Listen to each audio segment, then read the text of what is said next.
we've spent literally years poring over tiny, tantalizing fragments of what is without a doubt the most anticipated entertainment release of the decade. I mean, think about it. We've analyzed every single glimpse of Vice City. We've examined those sun-drenched stretches of the Keys. We've peeked into the wild, untamed expanses of Grass Rivers, wondered about the mysteries hidden in Ambrosia, and studied all those isolated roads and remote islands. But here's the thing. Up until now, we've only been looking at these incredible puzzle pieces in complete isolation. Okay, let's dive into this, because that is the massive question we're tackling in today's explainer. What actually happens when we snap all these scattered, beautiful pieces together? Our main goal here is to assemble the full map of Leonida. But listen, we aren't just looking at a flat, static piece of geography. We really want to understand this immense living world, specifically through the world outlook of our protagonists, Jason and Lucia. We want to see Leonida exactly the way they're going to experience it, right from the lowest urban gutters all the way to the widest untamed swamps. Section 1. Piecing together Leonida.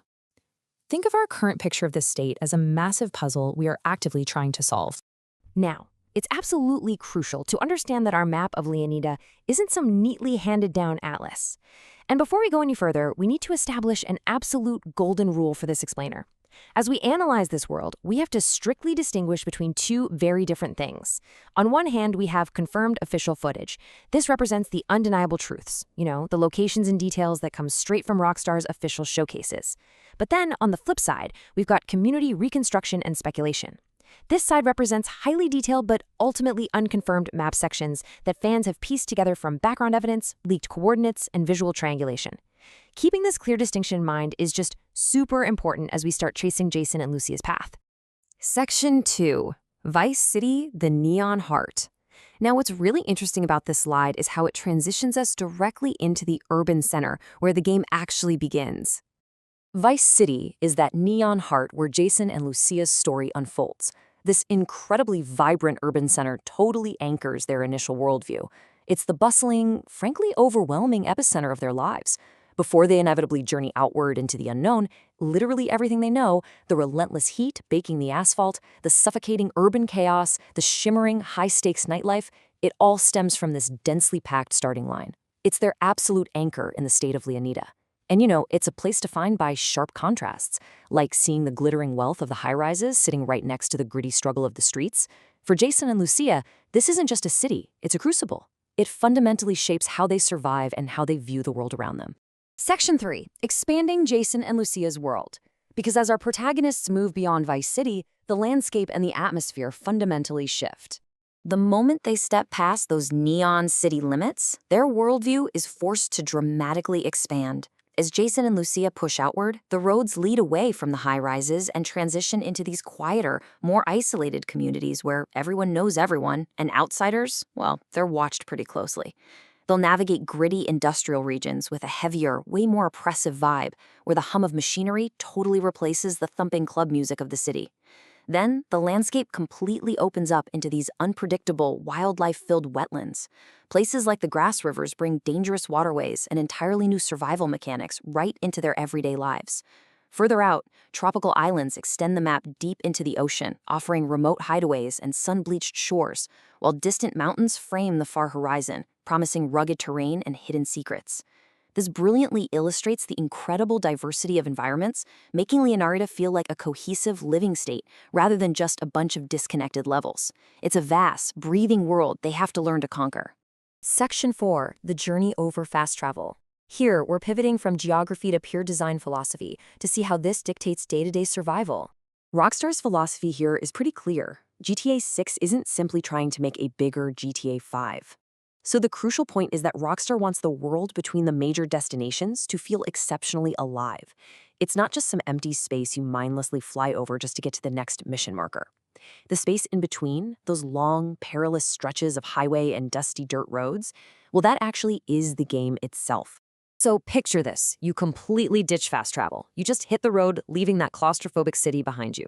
As you drive, the scenery dynamically changes around you, shifting seamlessly from concrete jungles to humid swamps. Then suddenly, a completely unscripted encounter pulls you off your path. Maybe it's a broken down car on the side of the road, or some bizarre local dispute spilling out of a diner. That distraction leads you to pull into a dusty little small town you didn't even know existed, one packed with unique characters and untold microstories. And from there, maybe you're chasing a rumor or just exploring a dirt trail, and you stumble into a strange, hidden location, maybe somewhere like Ambrosia, that you were never explicitly directed to find. This entire sequence, that right there is where the true potential of this map exists. It's all about Jason and Lucia organically experiencing the journey, making the world feel reactive, dangerous, and just incredibly rewarding to explore. Section 5. Mysteries and Release Date. Because despite all our work, Jason and Lucia's world still harbors a lot of secrets. Look, even with all our incredible community reconstructions and obsessive map analysis, we still face massive unknowns here. Like, how much of the reconstructed map is actually accurate? We honestly won't know for sure until we physically have the controller in our hands. And what major locations hasn't Rockstar even shown us yet? There could be massive, totally game-changing environments intentionally hidden from every single trailer and leak. Oh, and are there huge areas we've completely missed in our puzzle solving just because we didn't have the right reference points? We have to keep this mystery alive and remind ourselves that Leonidas is still missing several critical pieces of the puzzle. Honestly, we are only getting started. Let's move to and see how this builds to the hard, confirmed facts from Rockstar. Today, we're actively piecing together those official and reconstructed fragments of Leonida, endlessly debating borders and biomes. But we do know the definitive finish line. November 19, 2026. That's when the game officially launches on the PS5 and Xbox Series X and S platforms. That is the exact moment where all the speculation ends and the actual exploration begins. The anticipation is just going through the roof as we realize how massive the leap from GTA 5 is truly going to be. All of this leaves us with one massive, lingering question. What will this world actually feel like when we are the ones controlling Jason and Lucia ourselves? Every single new piece of information brings us one step closer to stepping into their fully realized world, seeing that sunset over the swamps, and navigating those glowing, neon-lit streets. Until that day in 2026, Leonida remains a fascinating, incredibly beautiful puzzle. Thank you so much for joining me for this explainer. Keep analyzing those fragments, keep questioning what's out there, and I will see you next time.